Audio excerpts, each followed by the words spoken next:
Sound is loudest when the microphone points directly at the source. They learn that patience matters.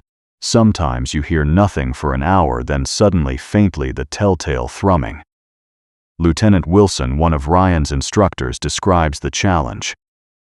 All I can tell you is that a hydrophone is a piece of gear assuming various forms containing a microphone where the flow of electrical current results in the translation of the engine sounds of ships in the vicinity and any other neighboring subaqueous tremors, such as the sighs of a lovesick mermaid.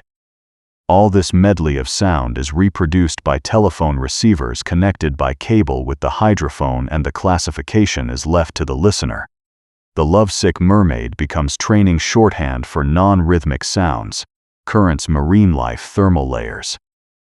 Anything not a submarine. Listeners learn rhythmic patterns mean man-made. Arrhythmic patterns mean natural. To qualify as a naval listener requires identifying a submarine's direction to within 5 degrees accuracy. It takes weeks of training. Some sailors have a natural aptitude, perfect pitch, the ability to isolate sounds in complex acoustic environments. Others wash out. By 1918, the technology has improved dramatically. The Nashfish, a streamlined torpedo-shaped housing containing directional microphones, can be towed behind destroyers and patrol boats. The SC tube mounted on submarine chasers uses multiple microphones in a triangular array to calculate bearing, and the American subchasers deploy to European waters carrying these listening devices. Over 110-foot wooden-hulled submarine chaser arrives at Corfu in the Mediterranean. Her crew of 27 includes 3 trained listeners. When they detect a U-boat on hydrophones, they drop depth charges. When depth charges explode nearby, the U-boat often surfaces, either damaged or terrified or both. Admiral William Sims, commanding U.S. naval forces in Europe, reports the impact by late 1918. Almost no U-boats can approach convoy routes undetected. Listeners hear them coming. Hunter groups respond. The U-boats are forced to dive and evade before getting into attack position. The convoy system, which began in mid-1917, combined with hydrophone detection, transforms the war. The statistics tell the story. 1917, before convoys and listening devices, nearly 3,000 Allied ships sunk. 1918, with convoys and hydrophones, 133 ships sunk. Of the ships sunk in 1918, only 134 were in convoy. The rest sailed independently. If you sailed in convoy with hydrophone-equipped escorts, your odds of survival improved dramatically, and the U-boats started dying faster. German Admiral Reinhard Scheer, commanding the High Seas Fleet, acknowledges the shift. The practice of gathering considerable numbers of British merchantmen together and convoying them added greatly to the difficulties the U-boat encountered in achieving success. These ships were protected according to their size and value, either by light craft or by bigger warships. From a U-boat commander's perspective, convoys are nightmares. Instead of isolated targets scattered across empty ocean, suddenly 30 ships sail together protected by 6 or 8 destroyers equipped with hydrophones and depth charges. A U-boat approaches. The hydrophone operators hear it. The destroyers race toward the contact. Depth charges rain down. Ernst Haschhagen, commanding U-62, describes the experience after attacking a convoy and diving to escape. His boat sits on the seafloor at 150 feet. The hydrophone operator listens through underwater telephones mounted on the hull. The destroyer's propellers are audible from miles away. Haschhagen knows the destroyer crew is also listening, trying to hear U-62's engines. A game of hide and seek, silent and deadly.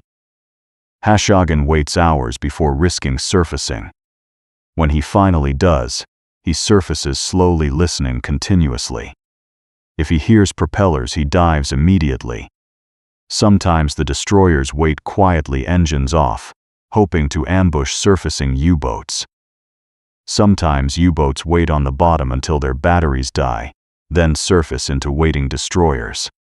By November 1918, when the armistice ends World War I, the lesson is clear. Hydrophone technology works. Combined with convoys and depth charges, it neutralizes the U-boat threat. But memories are short. Between the wars, hydrophone technology evolves into active sonar. British researchers at the Admiralty develop ASTIC. Instead of passively listening for submarines, ASTIC sends out high-frequency sound pulses and listens for echoes. It's revolutionary. You don't have to wait for the submarine to make noise. You broadcast noise and listen for what bounces back. The physics is straightforward. Sound travels through seawater at roughly 1/500 meters per second. If you send out a ping and hear an echo 1 second later, the target is to the right. Practical implementation is harder. The ASTIC dome mounted under a ship's hull must be aimed carefully. The operator listens on headphones for returning echoes which sound different from outgoing pulses. Fish wrecks, thermal layers, the seafloor, all return echoes. Learning to distinguish a submarine echo from clutter takes training. But it works. By 1939, the Royal Navy has equipped most destroyers and corvettes with ASTIC. They've trained thousands of operators. They've practiced coordinated attacks where one ship holds sonar contact while others drop depth charges. Admiral Dönitz knows about ASTIC. German intelligence has reported on British developments.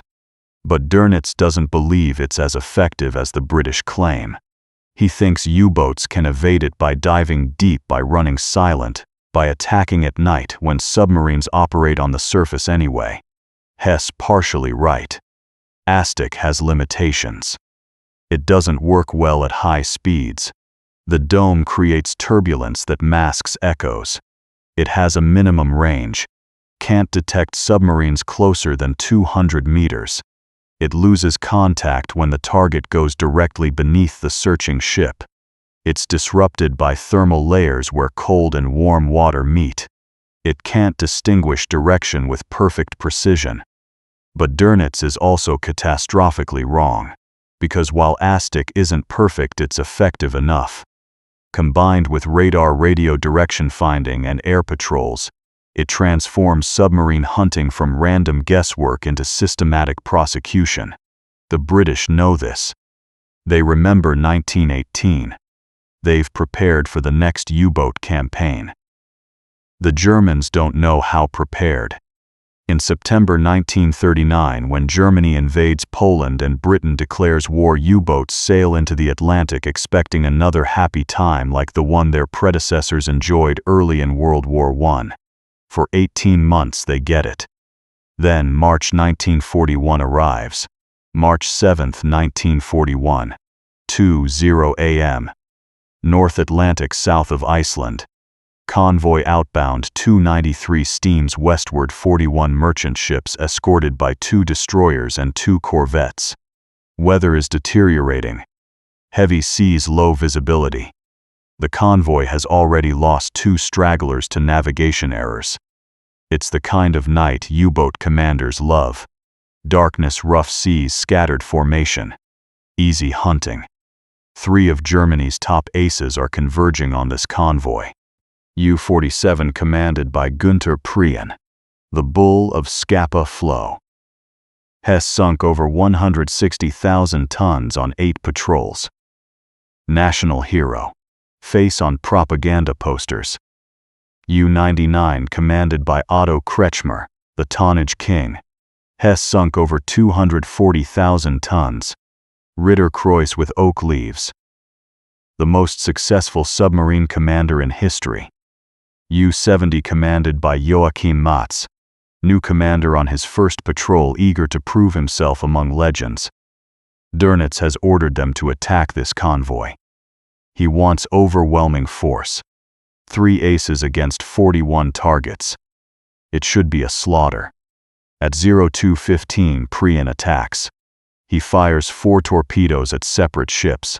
2 hit. A Belgian freighter breaks in half and sinks in 3 minutes. A British tanker takes the torpedo amidships but stays afloat, listing heavily. Prien broadcasts his position and reloads. Kretschmer approaches from the south. He sees Priyan's attack, sees the escorts racing toward the explosions with searchlights stabbing the darkness. He waits patient as always, looking for an opening. Mats in U-70 positions himself ahead of the convoy. This is his chance. His first patrol. His first attack. His first torpedo. At 0430 he fires all 4 bow tubes at 4 different ships. He hits 2. Damages both. But the convoy's escorts are already responding. This is where the battle changes. HMS Wolverine, a destroyer commanded by Captain James Rowland, has just received a new Aztec set. Her operators are among the best trained in the fleet, and they've been drilling constantly for exactly this scenario. Corvette Arbutus gets the first contact. Her captain orders depth charge crews to ready weapons. Another corvette, Camellia, receives Arbutus' radio signal and closes to support. Mats in U-70 hears the destroyer's propellers. He dives, but Hez too slow. The escorts are too close. Ping! Ping! The Aztec pulses hit U-70's hull and bounce back. The operators hear them clearly. They have range, they have bearing, they have depth estimate based on echo characteristics. Arbutus attacks. She passes over U-70's position and drops a pattern 5 depth charges set for 150 feet. The first explosion hits 20 meters from U-70. The shockwave slams the submarine sideways. Inside, the crew is thrown against bulkheads. Light bulbs shatter. Gouges crack. A seal ruptures in the engine room and seawater sprays in. Mats tries to go deeper, but U-70's stern is damaged. She can't maintain depth. Hez losing trim. Camellia follows up with another attack. 5 more depth charges. 1 detonates directly astern. U-70's rudder jams. Her port propeller is damaged. For 3 hours, Arbutus and Camellia hunt U-70. They never lose sonar contact. Every time Mats tries to evade, the Aztec finds him. Every time he thinks Hez escaped, another pattern of depth charges detonates nearby. The crew is terrified. Some are crying. One man soils himself. The boat reeks of sweat, diesel, fear, and chlorine gas leaking from cracked battery cells. At 0815, Mats makes a fatal decision. He surfaces, hoping to outrun the escorts in daylight. Camellia spots U-70 4 miles ahead. She signals Arbutus and charges at full speed. Mats sees them coming. He tries to crash dive. But U-70 is too damaged. Her dive takes too long. A merchant ship in the convoy, Dutch tanker Meedrecht, sees U-70's conning tower. Breaking the surface, her captain makes a split-second decision. He turns toward the submarine at full speed. Meedrecht's bow slams into U-70's conning tower. The submarine's bridge crumples. Periscopes snap off. The hull tears open. Mats has no choice. He surfaces again and orders abandon ship. The crew scrambles topside. Camellia and Arbutus close in and open fire. Some Germans are hit. The rest jump into the freezing Atlantic. U-70 sinks stern first. 40 men go into the water. 20 survive. Joachim Mats is captured. Hez, 28 years old. His first patrol lasted 2 weeks. It's also his last. Meanwhile, Kretschmer in U-99 is having his own problems. Hez fired 6 torpedoes, sinking 2 ships. Hez maneuvering for another attack when Wolverine gets a sonar contact. Ping, ping, ping. Kretschmer hears it through U-99's own hydrophones. He recognizes the sound immediately. Hez been pinged before. He knows what it means. Dive, dive. All ahead full. U-99 goes deep. Kretschmer hopes to outrun the destroyer, break sonar contact, escape in the darkness. But Wolverine's operator is experienced. He tracks U-99 through the maneuvers. The echo stays crisp and clear. Wolverine attacks. 10 depth charges set for 150 feet.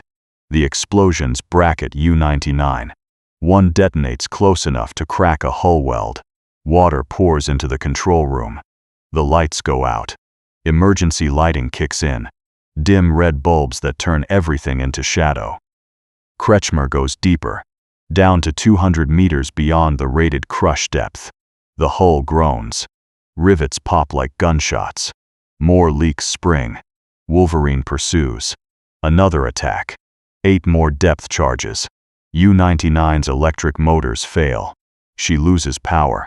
She starts sinking uncontrolled, falling toward the ocean floor 300 meters down. Kretschmer orders emergency blow. Compressed air screams into the ballast tanks. U-99 rockets toward the surface. She breaks the surface at free 5-5 directly in front of Wolverine. The destroyer's searchlight catches U-99 in its beam. The British gunners open fire with everything 4-inch main guns, pom-poms, machine guns. Shells tear into U-99's conning tower. Men are hit. The wounded scream. Kretschmer gives the hardest order of his career: abandon ship. Everyone.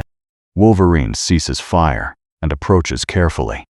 Her captain doesn't want to ram. He wants prisoners, wants intelligence. The British crew lowers scramble nets. German sailors climb aboard, soaked, exhausted, shocked. Otto Kretschmer is the last man off U-99. His boat sinks beneath him as he swims toward Wolverine. British sailors pull him aboard. Hez taken below, given dry clothes, hot tea. The Tonnage King is out of the war. 40 of his crew survive. 3 are lost, including the engineer who stayed behind to open the seacocks. And Priyan? U-47 attacks convoy outbound 293 again around 0300. Priyan fires his remaining torpedoes, claims 2 more hits. Then he radios Dönitz. 2 destroyers. Depth charges. 53,000 tons. Capture. Kretschmer. It's his last message. U-47 is never heard from again. The British initially credit Wolverine with sinking U-47 during a depth charge attack. Later analysis is less certain.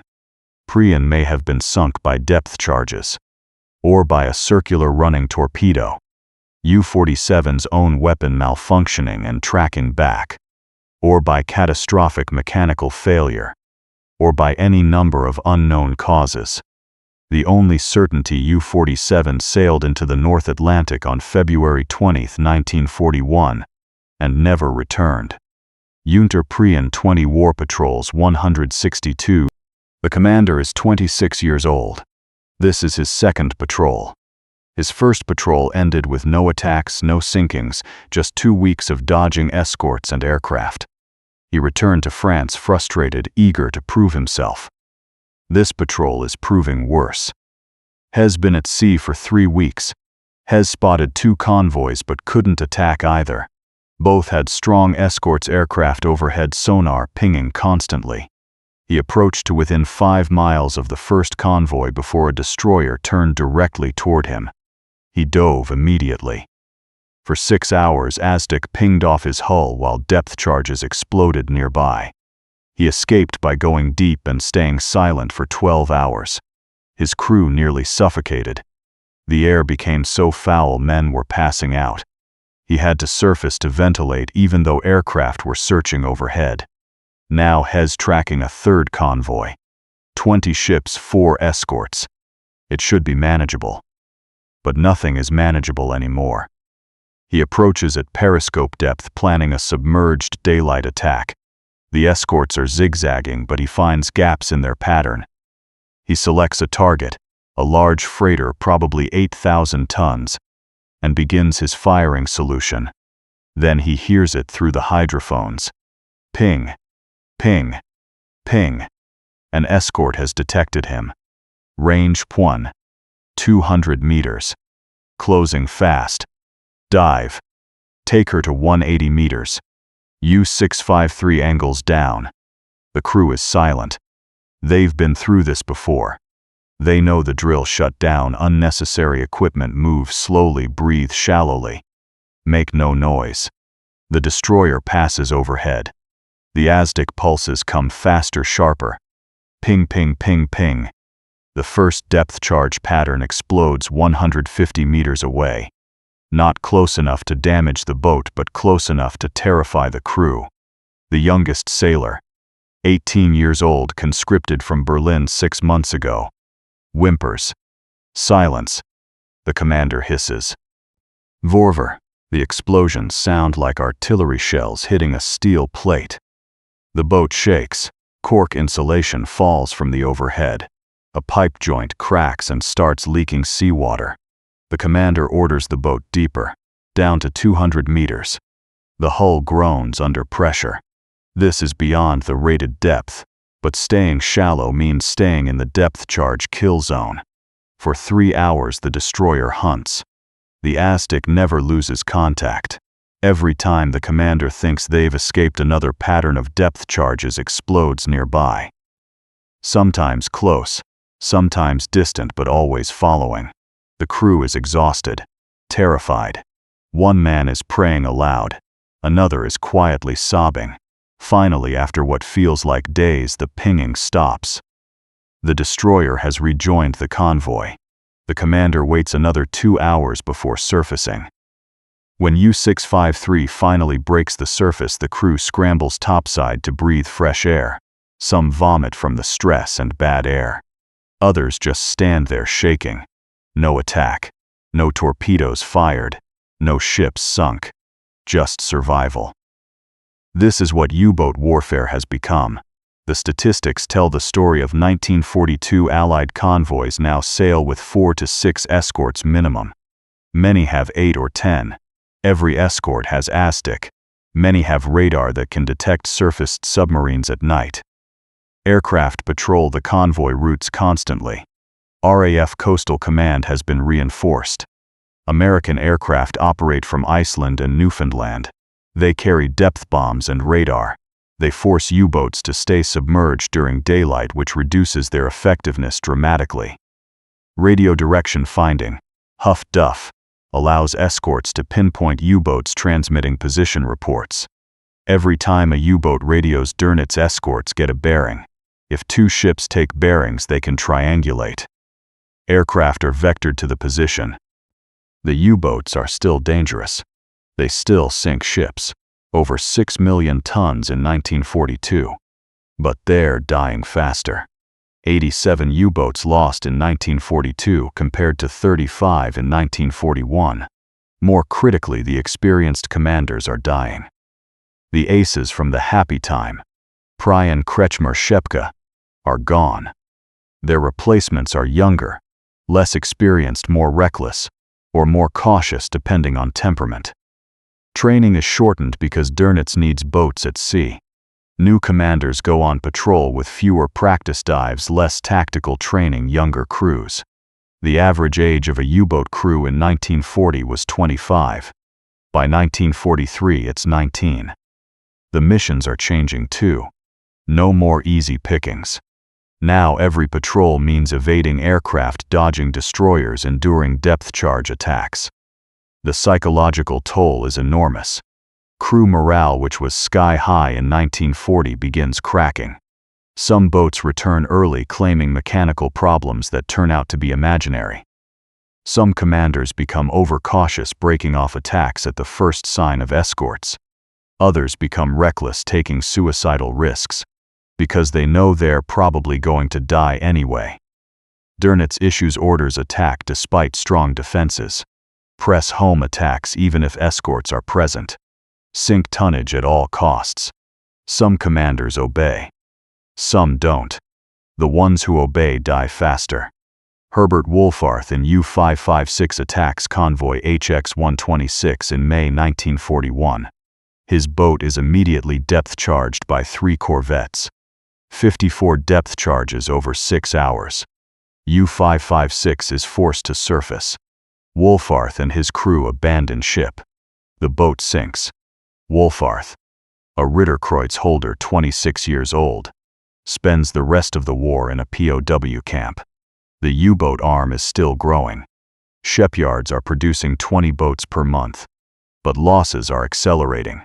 In 1941, production exceeded losses by a comfortable margin. In 1942, the margin narrows. And 1943 is coming. May 1943. North Atlantic. Convoy ONS-5 departs Liverpool, bound for Halifax. 42 merchant ships carrying war materials to North America. The convoy is heavily escorted, 2 destroyers, a frigate, 4 corvettes, and support from an escort carrier with aircraft. Durnitz knows ONS-5 is coming. Radio intelligence has detected the convoy's departure. He deploys 42 U-boats, Gruppe Fink, Gruppe Amsel, to intercept. It's the largest concentration of U-boats against a single convoy yet attempted. This should be a massacre. 42 submarines against 42 merchant ships. It becomes a massacre. Just not the one Durnitz planned. The battle begins on May 4th. The first U-boat makes contact and broadcasts the convoy's position. Other boats converge. By nightfall, 15 U-boats are shadowing ONS-5, but the convoy commander knows they're there. Huff Duff has detected their radio transmissions. He knows how many boats are tracking him, knows their approximate positions. He vectors escorts to intercept. At 23:15, U-638 moves in to attack. Shez detected by ASDIC at 2,000 yards. The destroyer HMS Duncan turns toward the contact at full speed. Her searchlight snaps on, catching U-638 on the surface. Duncan opens fire. The German commander crash dives, but too late. Duncan passes over U-638's position and drops a full pattern 14 depth charges. U-638 is blown apart. All hands lost. 2 hours later, U-125 attempts an attack. Shez detected by radar while still on the surface 3 miles from the convoy. Corvette HMS Snowflake closes at 20 knots. U-125 dives. Snowflake gets an ASDIC contact and attacks immediately.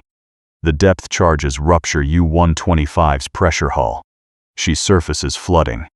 The crew abandons ship. Snowflake picks up 27 survivors. 37 are lost.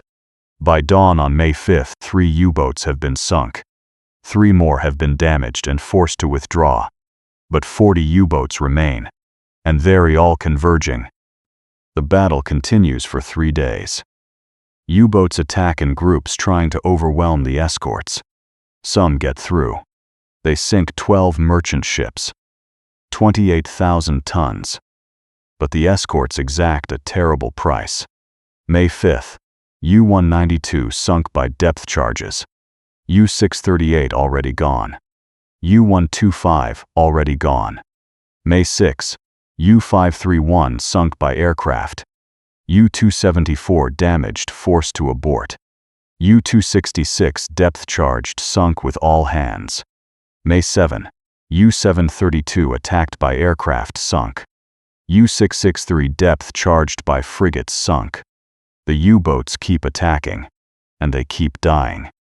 Escort tactics have evolved. When one ship gets a sonar contact, it doesn't attack alone. It holds contact and calls others. 2 or 3 escorts coordinate boxing in the submarine, dropping overlapping patterns of depth charges and hedgehog bombs. Forward-throwing weapons that detonate on contact rather than at preset depths. Aircraft from the escort carrier patrol constantly. Their radar detects surfaced U-boats at night. Their depth bombs are devastating. On May 24, U-boat command withdraws from the North Atlantic. The losses are unsustainable. May 1943 final count: 41 U-boats sunk. 60% of boats at sea that month are destroyed. More U-boats lost than merchant ships sunk. The U-boat crews give it a name: Schwarzer Mai. Black May. It's the turning point. After May 1943, Germany is losing the U-boat war. Not slowly. Catastrophically. The technology has matured into a killing system. Radar can detect surfaced submarines at night in any weather. The Germans develop radar detectors, but the Allies counter with centimetric radar that the German detectors can't sense. Sonar, SDI, has improved dramatically. Range has increased. Accuracy has improved. Training is better. By 1943, an experienced sonar operator can not only detect a submarine but estimate its depth, course, and speed based on echo characteristics. Hedgehog bombs revolutionized depth charging. Instead of dropping charges over the stern and hoping they sink to the submarine's depth, Hedgehog throws 24 small bombs forward. They arc through the air, splash down in a circular pattern ahead of the attacking ship, sink quickly. If one hits the submarine's hull, it detonates. The others don't. They sink harmlessly. This means the attacking ship doesn't lose sonar contact from its own explosions. It can attack again immediately if it misses. Escort carriers, converted merchant ships with short flight decks, travel with convoys. They carry a dozen aircraft that patrol continuously. A U-boat surfacing within 50 miles of the convoy is detected and attacked within minutes. Hunter-killer groups, independent escort groups not tied to convoys, roam the Atlantic hunting U-boats. Captain Johnny Walker commands one such group, 5 sloops working in coordination. When one ship gets a sonar contact, all 5 converge. They take turns attacking while others hold contact. They can hunt a U-boat for days, never losing it, never letting it surface, dropping depth charges until the submarine is destroyed or forced to surface and surrender. In July 1943, Walker's group sinks U-459, a Type 14 supply submarine. In August, they sink U-197 and U-462. In September, U-238. Walker develops tactics that become standard: creeping attack, where one ship holds sonar contact, while another approaches slowly, silently, then attacks suddenly. Plaster attack, where multiple ships drop overlapping patterns simultaneously. The U-boats have no counter.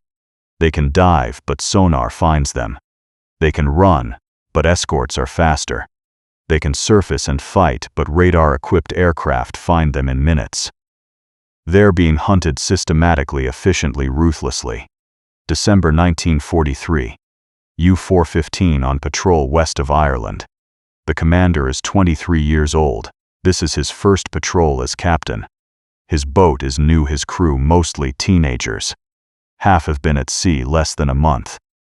They've been on patrol for 2 weeks. They haven't attacked anything. They've been hunted 6 times. 6 times in 14 days destroyers or aircraft have detected them. 6 times they've dove deep and been depth charged. 6 times they've survived, but barely. The crew is breaking. The youngest sailor stopped sleeping 4 days ago. He just sits in his bunk staring at nothing, trembling. Another crewman had a panic attack during the last depth charge attack. Screaming, thrashing had to be restrained.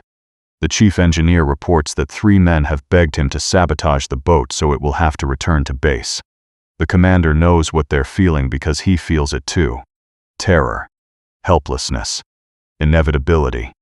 It's not like combat on land where if you're skilled or lucky or fast you might survive. In a U-boat, if the escorts find you, you're probably going to die. The only variable is how long you suffer first. Some boats are sunk immediately. Magazine explosion, hull breach down in seconds. Crew trapped inside, drowning in darkness. Others are hunted for hours. Depth charges slowly cracking the hull. Water leaking in faster than pumps can handle. Air going bad.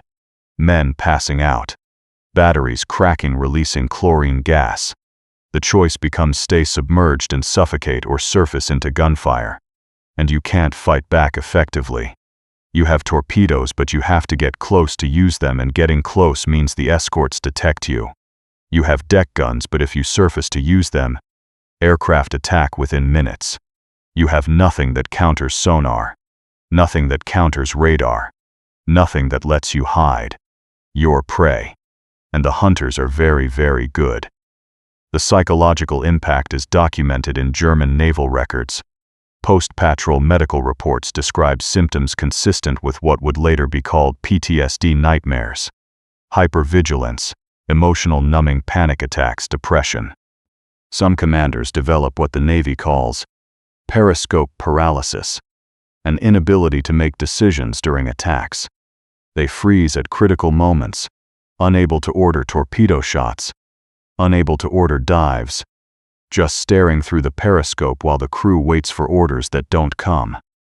Others become reckless, taking suicidal risks because death feels inevitable, and they'd rather die fighting than hunted. Desertion rates spike. Men find excuses to miss their boat's departure. Some deliberately injure themselves. Some simply disappear, go AWOL knowing they'll be arrested, but preferring a firing squad to another patrol. The statistics are brutal. From 1939 to 1945, Germany builds 162 U-boats. 783 are sunk. Of approximately 40,000 men who serve on U-boats, 30,000 are killed. That's a 75 fatality rate. By comparison, German infantry on the Eastern Front, arguably the most dangerous assignment in the war, suffers roughly 40 casualties. U-boat service becomes a death sentence, and everyone knows it. In late 1943, Dönitz is forced to send conscripts to U-boats. Volunteers have dried up. Men who would have fought for the privilege of U-boat service in 1940 now try desperately to avoid it in 1944.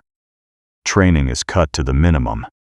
What used to take 12 months now takes 4. New crews go to sea, with minimal practice dives, minimal attack drills. They're sent against experienced Allied escorts with years of combat experience. The results are predictable. In January 1944, 16 U-boats sunk.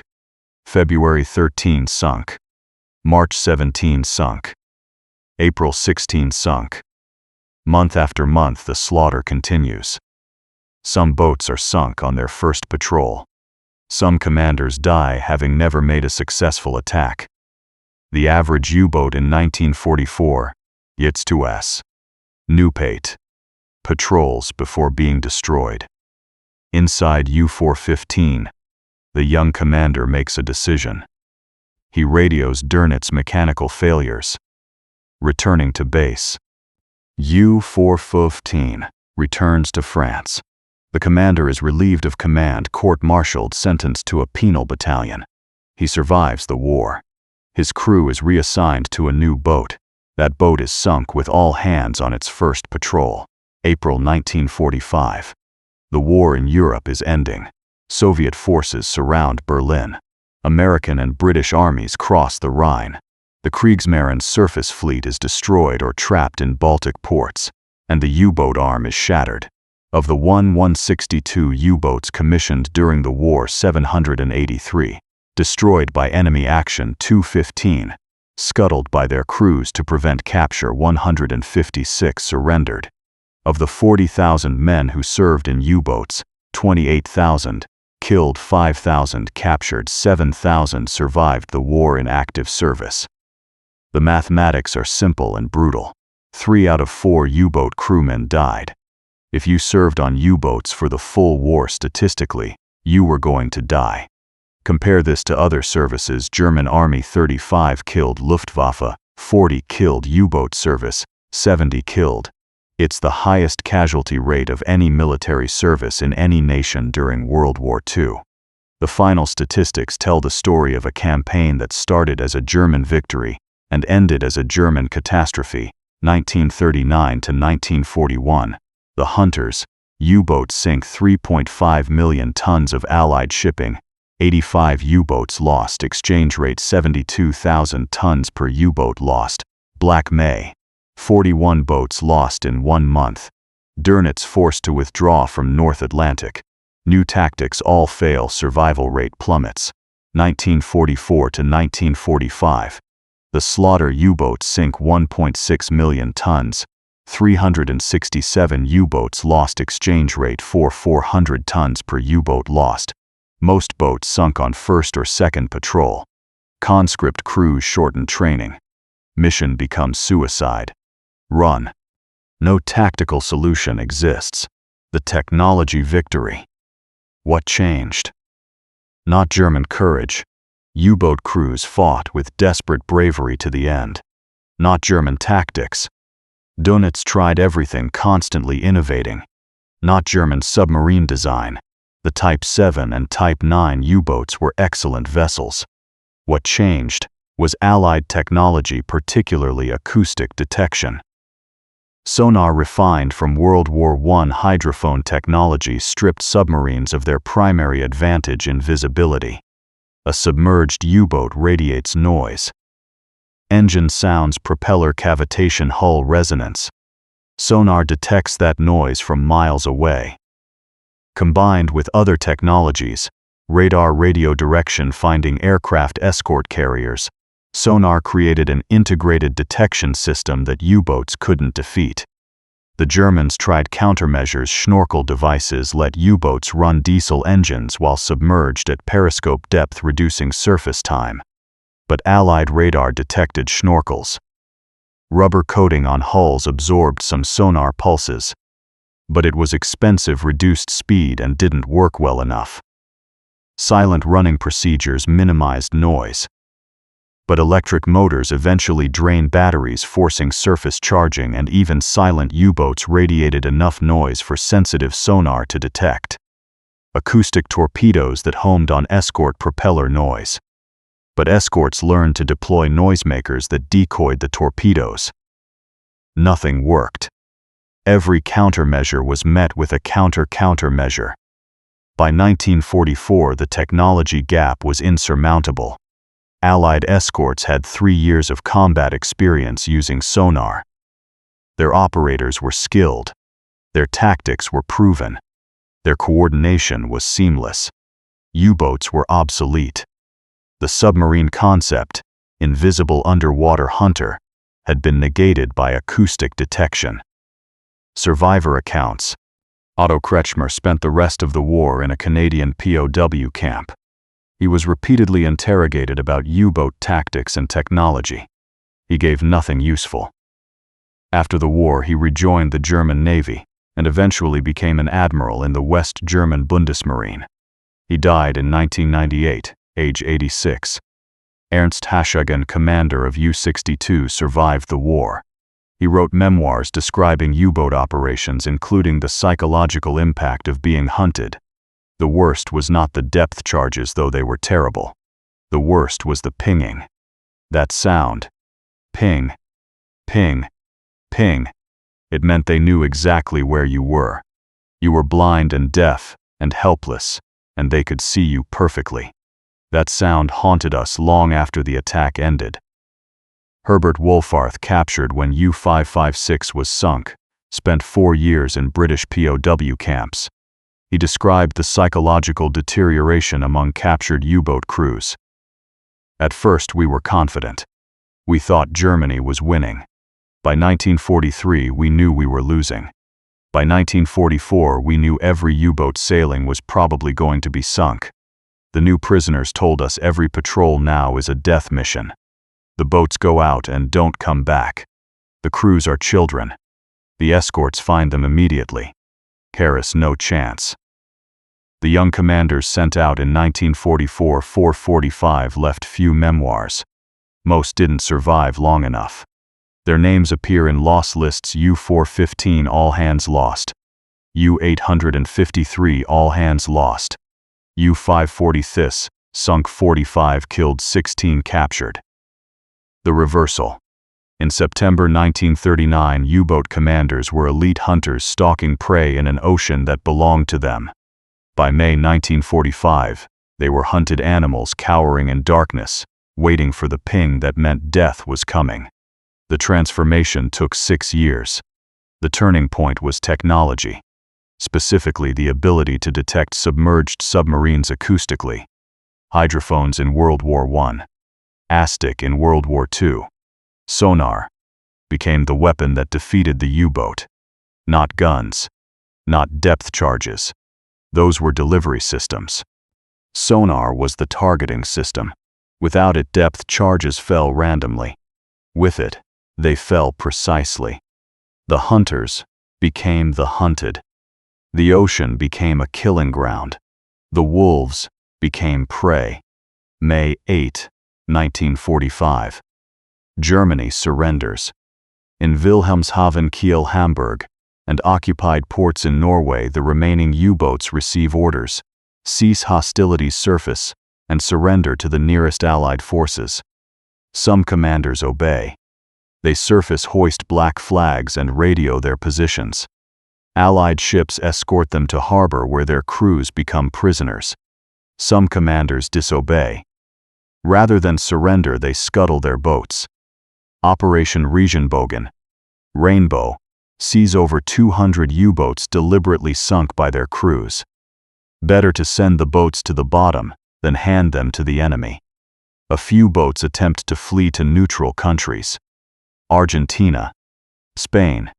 Some succeed. Most are intercepted. By June 1945, it's over. The U-boat pens at Lorient-Brest-Saint-Nazaire, those massive concrete bunkers built to shelter the wolf packs, stand empty. The submarines are gone. The crews are dead or captured or scattered. The silent service is silent. The technological lesson echoes forward through history. In World War I, hydrophones gave surface ships the ability to hunt submarines. In World War II, sonar perfected that ability. During the Cold War, both sides developed increasingly sophisticated sonar systems. Passive arrays that could detect submarines from hundreds of miles. Active systems that could track them precisely. The cat-and-mouse game continues. Submarines become quieter. Sonar becomes more sensitive. Anechoic tiles on submarine hulls absorb sound. Computer processing extracts signal from noise.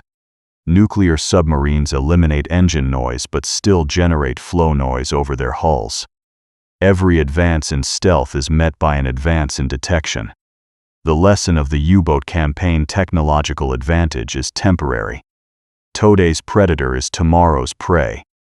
Today's invisible weapon is tomorrow's visible target.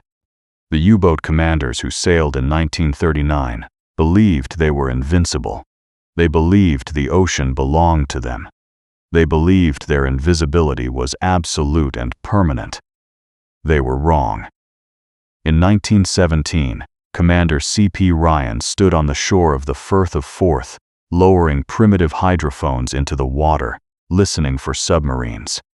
His equipment was crude. His results were mixed. But he proved the concept: submarines can be heard. By 1943, that concept had evolved into an integrated system that destroyed 3 out of 4 U-boats that went to sea. The hunters, those elite U-boat aces who thought themselves masters of the ocean, learned too late that the ocean has no permanent masters, only temporary ones. And the listeners, those men wearing headphones in darkened rooms tracking submarines by sound, proved more deadly than any weapon. Ping, ping, ping. That sound, the sound of sonar pulses echoing off a submarine hull, became the sound of death for 28,000 German submariners. The U-boat commanders called themselves hunters. The sonar operators called them targets. History proved the sonar operators right. Final statistics: U-boats 162, commissioned 863, lost 40,000 crew members, served 28,000, killed 5,000, captured 7,000, survived. Allied merchant shipping. Sunk by U-boats, 1939 to 1941. 3.5 million tons, 1940. The silent service learned that lesson in the worst possible way. The listeners, those men who tracked submarines by sound, taught them.